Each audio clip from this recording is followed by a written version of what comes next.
is Kramer.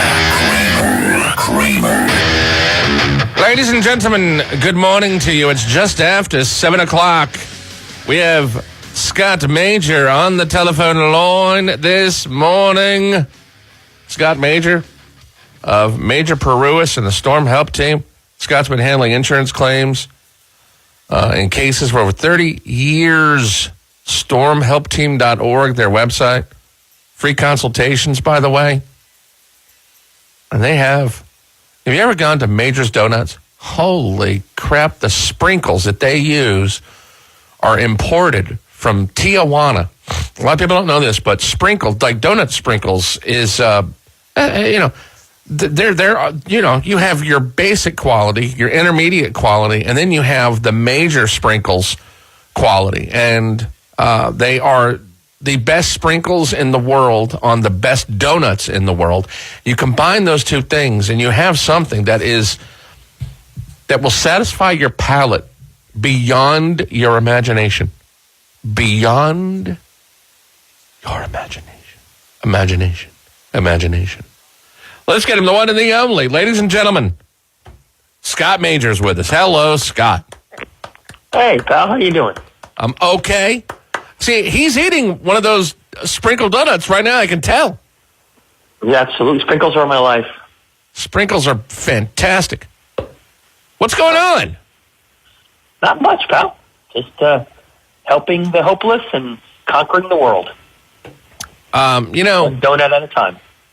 By the way, if you get on the air this morning and ask Scott a question, we're going to hook you up with a Love and Kisses You T-shirt. These we just got another batch in from Scott and his crew. They are here. They are black. It says Love and Kisses on the front. It's got the logos and stuff on the right. Then it's got what's on the back. I don't think I have one in here. It is the Storm Help Team. Yeah, it's the Storm Help Team on the back. So if you call up and you get on, you ask a question, we'll give you a T-shirt. What's got you fired up lately, Scott? Anything specific? Well, I can tell you that, it's about time for the apology tour to start. I think we've reached a point where we all realized that, we were hoodwinked. Some of us didn't believe it to begin with, but, at what point in time are we going to set a, moral compass standard that says that when you either lie or mislead someone, there are consequences to that? It's not about gloating. It's not about spin doctoring the facts that you now can tear out of the report. It's rather, how do you have faith in anything that certain press say and certain officials say? I think it's a horrible tragedy that we have people like Adam Schiff and Smallwell and some of these people who continue to say they have specific evidence of collusion, even though we know they don't, and there's just no consequences to them. Everybody's entitled to their opinion when it's their opinion, but to mislead people and to make false statements, again, just sends the wrong message to the public and to our youth. There has to be consequences for behavior, and it's just unfortunate that those consequences aren't going to be visited upon people who are not honorable and not honest. And I would hope that regardless of whether the election, results end up in Trump's favor or not, that we can figure out a moral dictate in our society where we're going to place high value in family values and moral values and simply hold people accountable for the wrong statements they made, so we can establish a fabric that's more believable and trustworthy. And I think that would be really, really important in our society, and really important no matter what side of the political spectrum you're on. I think it's pretty telling when the Democrats, 185 of them, get on a conference call last night. And the number one supporter of impeachment for Donald Trump, Maxine Waters, says that she's not going to push that, any further at this point. I think that's pretty telling, and I think that having your eye on that Mueller ball and kicking that can down the road. We talked about this the last time you were on. That's really important for them to keep that because all that's doing is damaging the party, and there's not going to be a 2020 for the Democrats. Just as long as you got your eye on that Mueller report, and that's all you're focusing on, there's not much that's going to come of it. I think you're right, and I think you're going to find that some of them are going to hold on to that. And they realize that without a message, regardless of what position you're in, without a message as to how you're going to better the country, there's no chance of you winning. And I think they recognize that they put all their eggs in this basket, and they just are going to pivot, a lot of them. Some of them won't. A lot of them are going to pivot and eventually move to the typical issues that are, challenging our lives right now. Again, I would rather Democrats, Republicans, Independents, whoever you are, focus more on problem solving and the issues in our society, whether you disagree or not, rather than the grandstanding and we can't give Trump a victory, so we're going to vote against him, even if all of his policies make sense, even if some of his policies make sense. We're going to vote against him at every time, and every time there's a success, we're going to hide it. And, I think that our society is going to pivot to the right way, and eventually, things like wearing a MAGA hat, won't be treasonous, and the idea that a college kid or a high school kid can't wear one of those hats merely because they will be castigated and stoned like in the olden days is just a microcosmic, just sadness that I just think is unfortunate. And I hope that things change. I mean, we realize now, everybody seems to now come to the conclusion that we have a crisis on the border. They just had a report this morning about pouring in, illegal aliens into New Mexico, and they can't even handle them. And the governor has withdrawn, some of the National Guard, and so they can't handle them. So now they're having to coordinate with Albuquerque and other places. I remember the screaming nonsense from that side saying there was no crisis. It was all fabricated.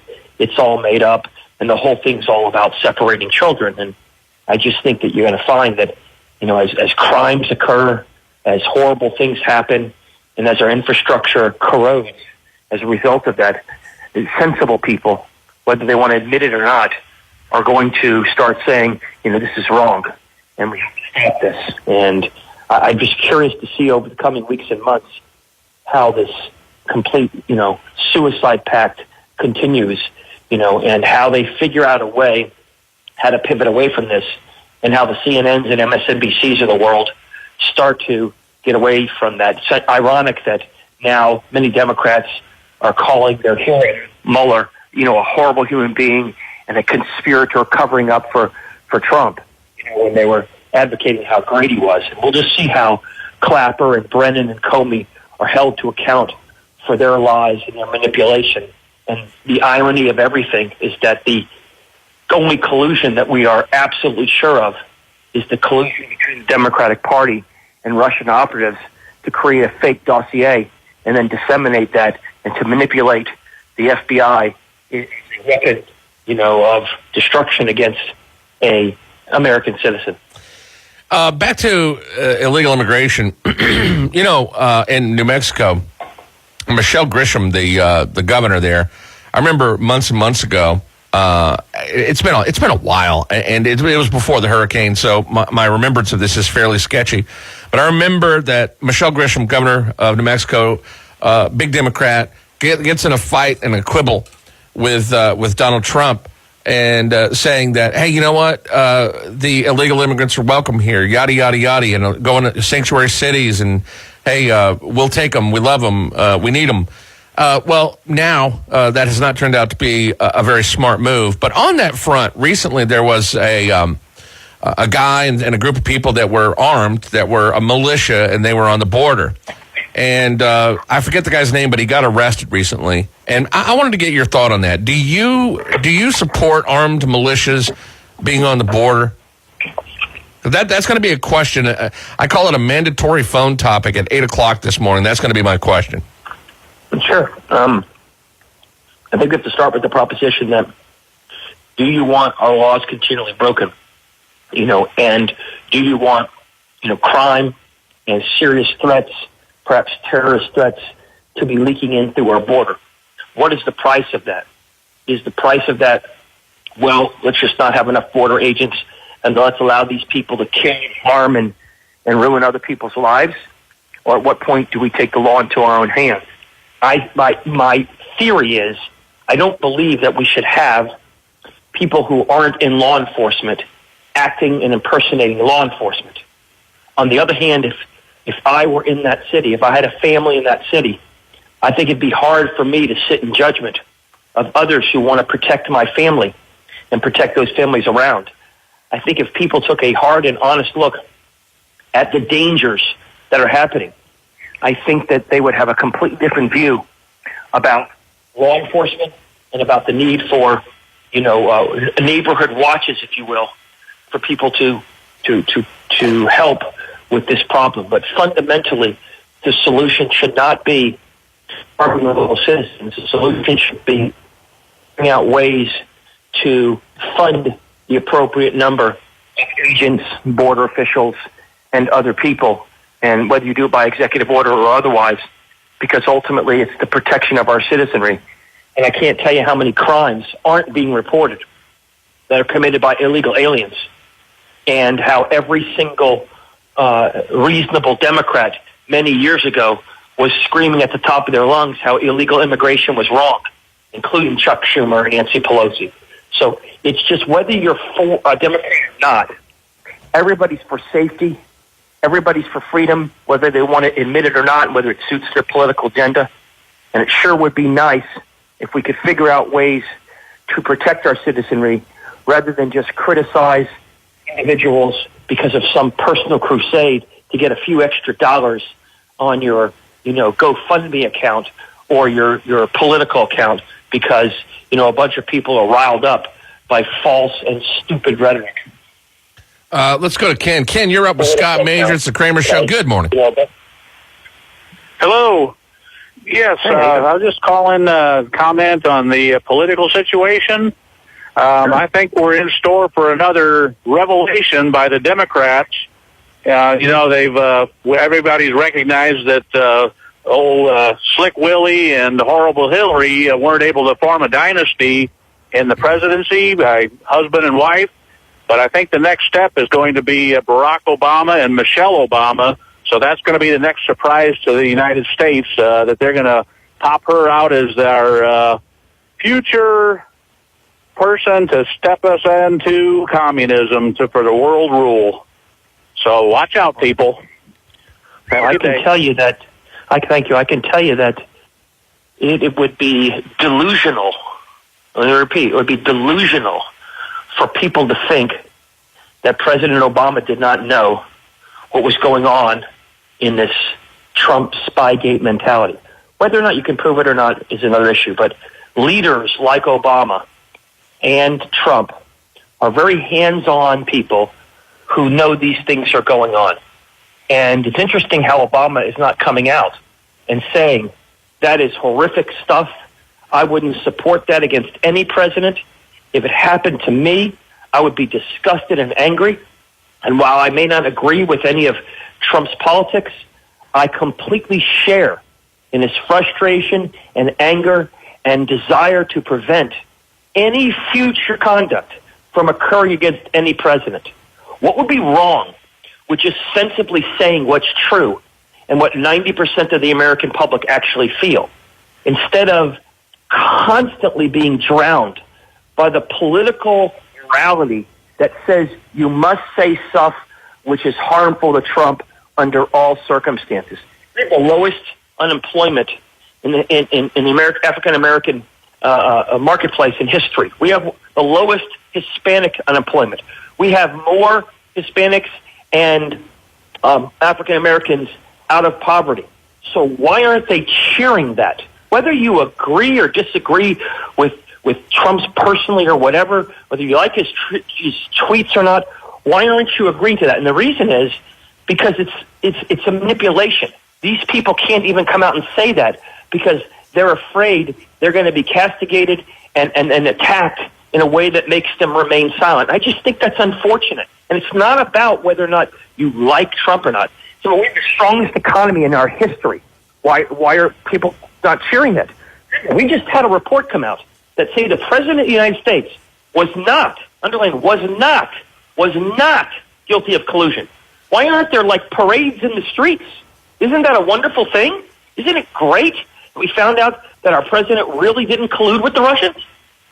And it's so ironic, it's so horrible that our society has become so jaded that you and I feel so impotent to do anything about it, that this is going on. And I think it's unfortunate, and I think it sets a dangerous and unfortunate trend. I do think things are going to change in some ways, but unfortunately you need this kind of radical nonsense to come forward in order for people to start to realize that things like impeachment and these kinds of bad words, all they do is polarize people and secretly alienate them in a way that the Democrats know they can't, continue. So they're going to run this obstruction thing up the flagpole. But in the end, the more they spend on that and the less they spend on issues, only harms them. And I'm not pro or anti-Democrat. I'm pro helping America. I'm pro protecting our citizenry. I'm pro making our lives better. And whoever can do that would be great. And I'd rather our senators and our congressmen start acting more responsibly and more in our best interest than in their own pocketbooks and their own personal interests with reckless disregard for our American citizenry. All right, 850-233-9988, the phone number. Scott Major on the phone.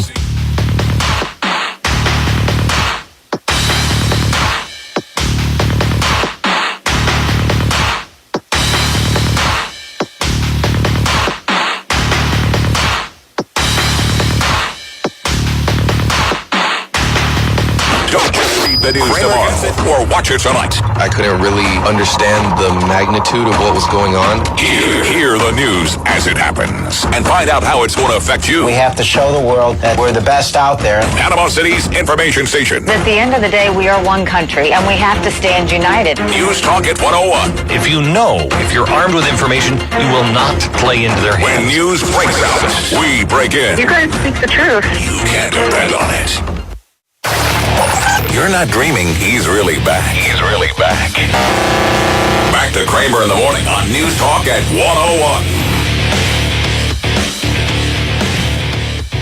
7:25. We're back. Scott Major is with us from Major Parúas and the Storm Help Team.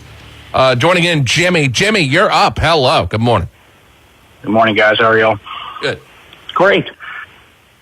Hey, Scott, my question was, how difficult would it actually be for each state to incorporate a militia as it's an actual state entity to be used to help secure the borders?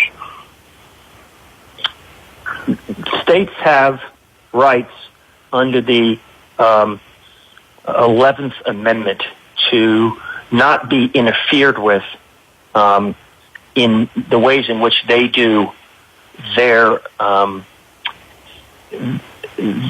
organization and their structure and their enforcement.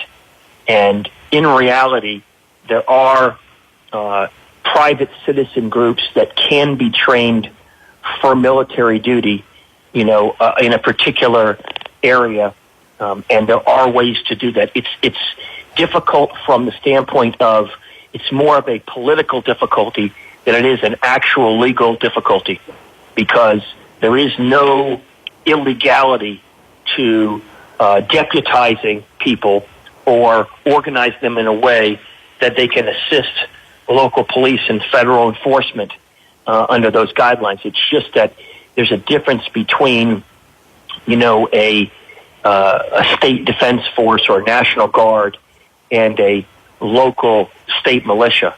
And so I think the bigger question and the real most important thing to think about is not necessarily to focus on the state militarization, but rather to focus on we need to have a groundswell of financial and populist interest in solving our problems and getting more officers and getting more immigration judges down to the border.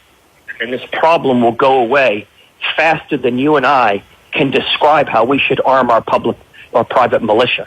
And I think that this problem is a very solvable one, and actually, ironically, remarkably easily solvable if we just get a greater groundswell. And I think you're finding, as you see this influx of illegal aliens, instead of just being on the television, now they're working into these major cities, Albuquerque, Santa Fe, into California, into other places, and they are starting to increase the crime ratios, and they are starting to take state funds because they have to feed and house them, you're going to see a backlash of epic proportion.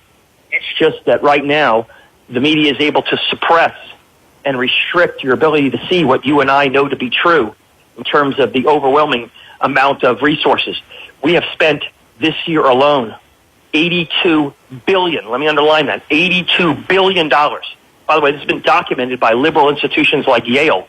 Okay, $82 billion on illegal immigration just in 2019. 320,000 illegal immigrants or illegal aliens have come into this country in 2019 or have been detained, one of the two, in 2019. The statistics are loud and strong. I think that we just need to focus on getting more attention and more groundswell and more discussion about this is a very solvable problem. And I think if we do, we'll be in good shape. And I'll tell you, Kramer, one of the other things I wanted to mention is, you know how we talked a little earlier about, the collusion and obstruction. Let me just explain for the listeners from a legal standpoint so everyone understands. It is not obstruction of justice. Oh, Scott, hold on to that thought. We'll be right back with it next. All right, sure. Stick and stay. No problem. This is the Kramer Show on Panama City's information station, News Talk at 101.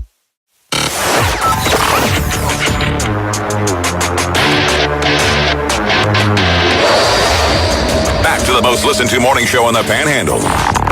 This is the Kramer Show on News Talk at 101. Scott Major with us, 734. Phone's open for you. You dial up this morning, you get on the air, and you ask him a question. We'll throw in a Love and Kisses You t-shirt, 850-233-9988. Our phone number. Scott's phone number to get him in touch with him off the air is 844-800-LAWS, 844-800-LAWS. Website is stormhelpteam.org. I just got a message on Facebook from a woman. I wanted to read this. It says, just wanted to say, love your show. Been a listener since you came on. I'm into the local topics and encourage clients where I work at a public adjusting firm to listen. Empowering for sure. So I'm living in a tent due to our rental issues. My kids are grown, but can't imagine having to do this with little ones. Not to mention, it has some risks involved regarding safety and health. But just wanted to say, I'm sitting in my tent, MAGA hat on, listening to the Kramer Show, hand washing my 850 Strong t-shirt, just living out our Bay County dream. Not really, but it fits with your MAGA topic of late. Keep it up, sir. We're encouraged and enlightened by your wisdom and, yes, your heart. Very cool of Kim to write that in and say that she is living in a tent. That is indicative of a lot of people here. A lot of people are living and have been living in tents and campers, etc. And it breaks my heart. I get messages like that constantly. I get calls like that constantly. I don't know what it is that what more we have to do in order to, A, push along the insurance companies and or B, push along Congress to appropriate some more funds so maybe it'll push FEMA to actually do something. I don't know. I get messages like that, and it makes me angry for a minute, and then it breaks my heart. It's really just emotionally upsetting when you've been doing this like I've been doing this for a few years, and you see this kind of, misfortune that is often never disclosed loud enough to get the attention of enough people. And I can tell you, whether it is moving thousands of empty FEMA trailers to the Panhandle, or whether it is more expeditiously getting federal funds in, or whether it is using the Scott Major theory on aggressively pursuing in large groups these insurance companies to rebuild our areas, I can't emphasize enough how disruptive it is, not only to the person who's writing those kinds of messages, but to the families that are affected by them, to the city and overwhelming, county culture that sees that things aren't being rebuilt, to the despair it has on the economic structure and the infrastructure, as I mentioned to you when we talked 5 months ago, in terms of the economic turmoil it creates, the tourism loss, the seafood industry effect, the number of different things that are dramatically and long-term affected by this stuff. What I can say is that people like us are doing everything in our power to try to free up funds, to try to talk about the politics and expose, the need for this stuff.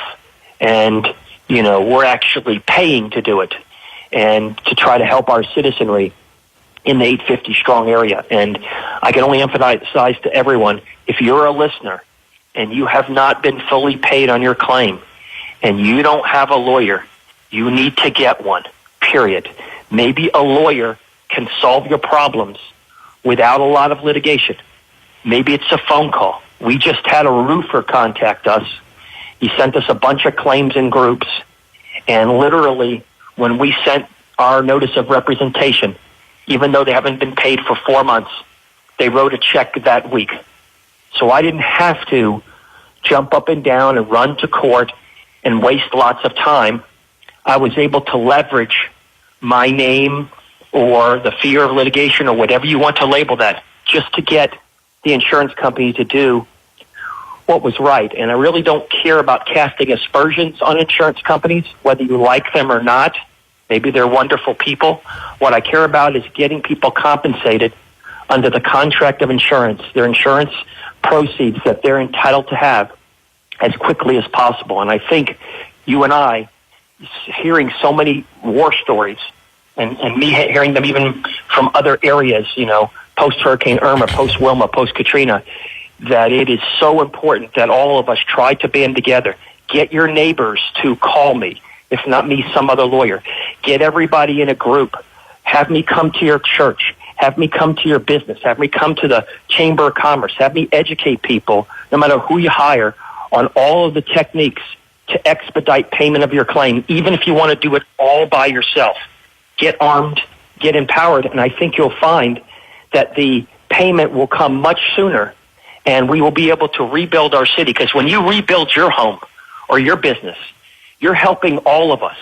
Because every city and every individual who gets rebuilt creates another source of positive energy and another source of empowerment for those people in the Panhandle. Rachel just sent me this. It says eligibility for, what is this, for the FEMA trailers? Yes. Applicants may be eligible if they are homeowners with $17,000 or more damage to their home based on the FEMA inspection. Renters whose home received major damage or has been destroyed based on the blah, blah, blah. I want to ask you, too, everybody's been asking lately, since the hurricane now has been upgraded to a Category 5, what does that mean for, just in general, what does that mean for people? It doesn't really mean a lot from the private sector standpoint. It does help to drive home that we've had a significant storm that makes it incredibly difficult for an insurance company to claim that your house was not damaged by the hurricane. This is why it's so important to make your claims now and not wait more time where they can start blaming other causes on this, or you will have contributed to your own harm, say, by creating mold and other types of problems. So it certainly impacts that. But in terms of you don't get your deductible money back or you don't get some free benefit, it does tend to also help with federal resources. And so states and governments can get more relief, oftentimes get it faster. And it also brings awareness to the Panhandle. Instead of being the redheaded stepchild of this particular set of hurricanes, they're rather taken more seriously, and more awareness is brought to that. And I think that awareness is important for your area because you may not have the same sort of political pull, and I think it'd be helpful. And I think with a Republican governor, I think that can aid you, and I think that you can leverage that if everybody's speaking loudly about how important it is for you all to get the help that you deserve, and to cover the needs that you have. And I would hope that if you do that, that would be a wonderful thing for the city, for the county and for everyone. Yeah, I agree. I think that it does bring awareness more to the Panhandle. I mean, just on Thursday I think it was Thursday, or no, it was Friday when that was announced, I did notice the Washington Post and some other national newspapers and news agencies picked it up and put it back in the spotlight for 5 seconds. What that really is going to, whether or not that's going to get to Congress and makes, people start actually doing something and acting, who knows? We'll have to see. It's a waiting game at this point. Rachel and I did see where Sandy, Hurricane Sandy, the victims of that up in New Jersey in that area, they just now, 6 years later, just now got some aid. I think they got $100 million. Things are moving slow. Holy crap. Yeah, no, absolutely. I was up there and I was screaming about how money was going to be hard to get to the actual people, not that it would be released for use. In other words, you have a lot of federal funds available to you. They're just not being spent. And that's some of the political, red tape is unfortunate. And I wish we could create and construct laws that made that expeditiously a lot faster. It's like having a special counsel in Mueller who investigates, the president. You could have a special dispensation person who takes those funds and allocates them more quickly, who's specifically assigned, under the Department of Homeland Security or under some of the other agencies, who can expedite the processing of those funds to the needed areas and to the rebuild, and to bring in things like FEMA trailers or other types of relief that would help. So, you're talking about $25 billion of damage, as a result of this Hurricane Michael. That's quite a bit of damage, and it's going to take a while to do that. And the sooner we can get that money in, the better we are. Let's skip to Rick. Rick, you're up with Scott Major. Go ahead. Morning, guys. Morning. How you doing? So we have we're local business owners, and we had multiple, of course, like everybody else, we had multiple car claims. Our RV was totaled. We have other properties that we had insurance claims on, but we were renting a property in Pretty Bayou, and because of the holes in the roof and the holes in the garage, everything was covered. When the adjuster came for our renter's insurance, he said everything in the garage, everything in the house was covered. Our issue is we're so busy with business, which we own a tree service, so our business did very well after the hurricane, of course. But we were so busy with everything else, we haven't really had the time to do what the insurance company wants us to do as far as our claim for all of our household items and personal items that's covered on our renter's insurance. They said we have 2 years to do it, but in some of the issues that we've had with all of our other policies, we're not really sure whether we should hire an attorney to help us with that, or if there's another service that could help us with that, because we have literally like 600 pictures of stuff that we've taken, and the information that they're asking us to provide in this computer program that they have us to submit that information to, pictures and receipts and dates of purchase and all that stuff, it's extremely overwhelming. This is not an uncommon problem, and thanks for your call. Here's my sense of what I think should be done. I recommend you hire a lawyer, and I'll tell you why. The two reasons are, number one, when a lawyer gets involved, it's been my experience that claims are paid sooner and more is paid. And number two, they can assign someone, whether it is a lawyer or one of the staff members, to literally sit down with you or go through all of the items and upload appropriate pictures or get receipts, and do those things. Another option is you could get a public adjuster. Some adjusters don't want to do it because it is very time consuming and there's not a lot of money to be made on their side, but some will do that.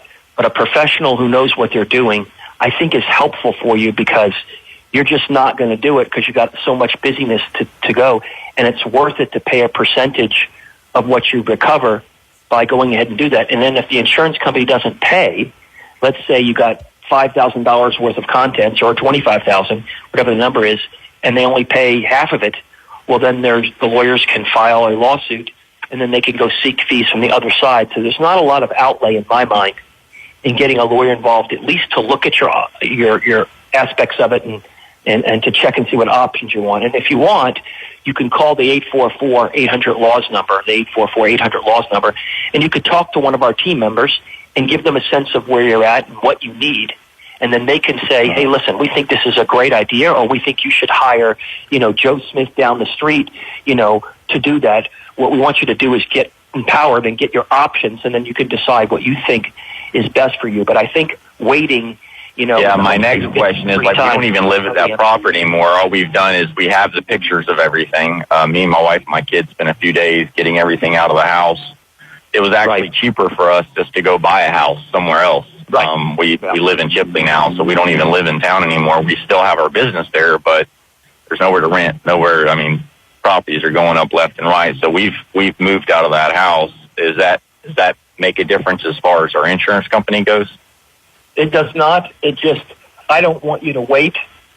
Moving out is perfectly okay. It doesn't affect your claim at all, except to the extent that, like I say, if you have non-contents-based problems, like we certainly don't want mold to accrue and other things to accrue. So hopefully they compensate you in a way that you made your house, anti-fungal, if you will. You've taken the steps to make sure that it's fixed or that things aren't going to cause more problems. But aside from that, yeah, we just left everything. You got it. Everything.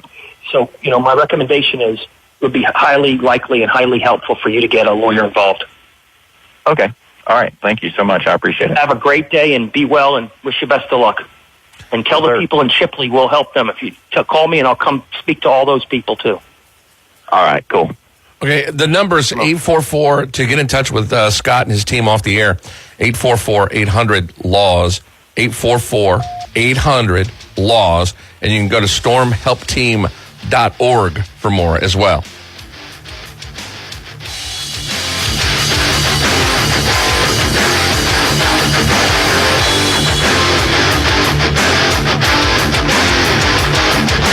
Kramer will be right back on NewsTalk at 101.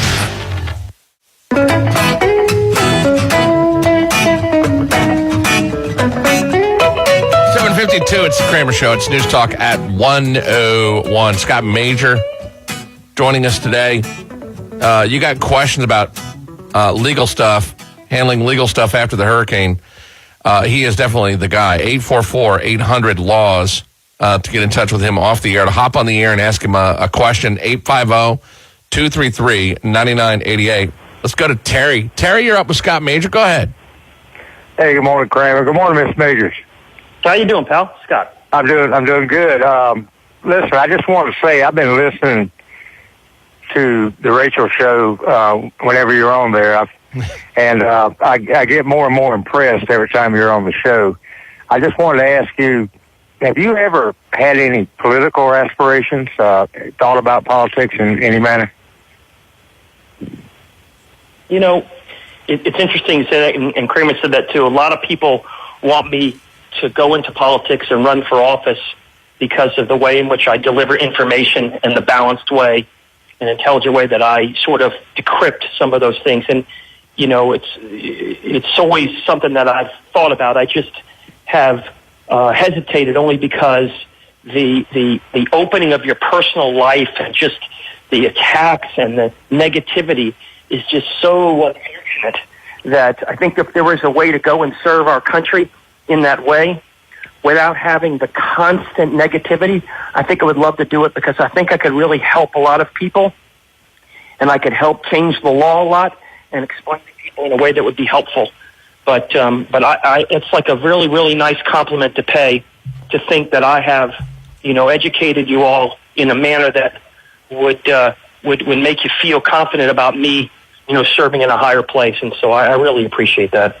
Yes, sir. One of the things I'd like to say is when I listen to you, politicians, when they're in campaigning, they say things that they know, most of them know they can't carry out or don't want to carry out. They're just trying to get elected. But with you, when I hear you speak and all, I really hear the sincerity in your voice and the caringness and everything that you have and all. And I just want to tell you that I really appreciate what you're doing.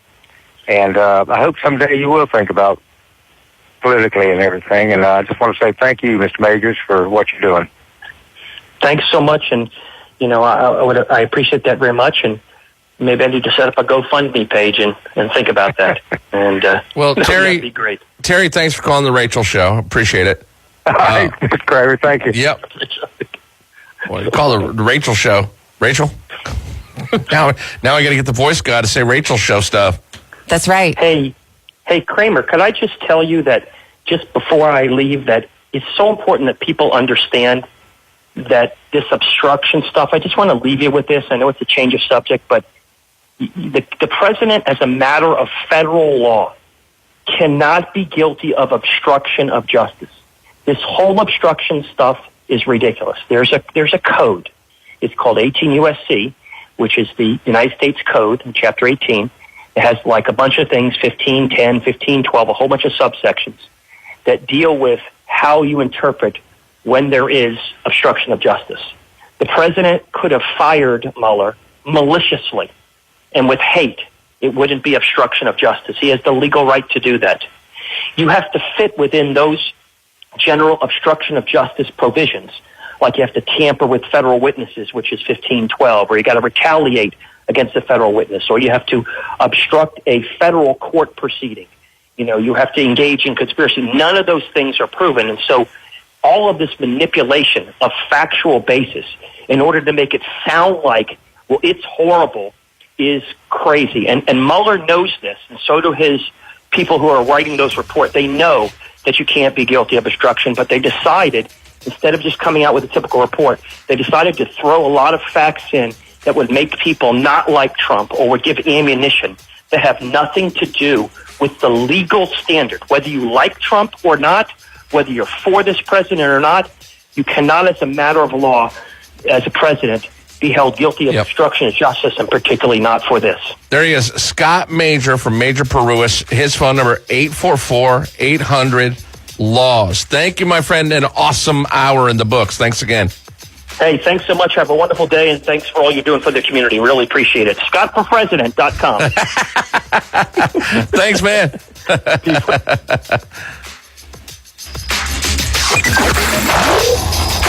More of the Kramer Show next. News Talk at 101. It's super duper.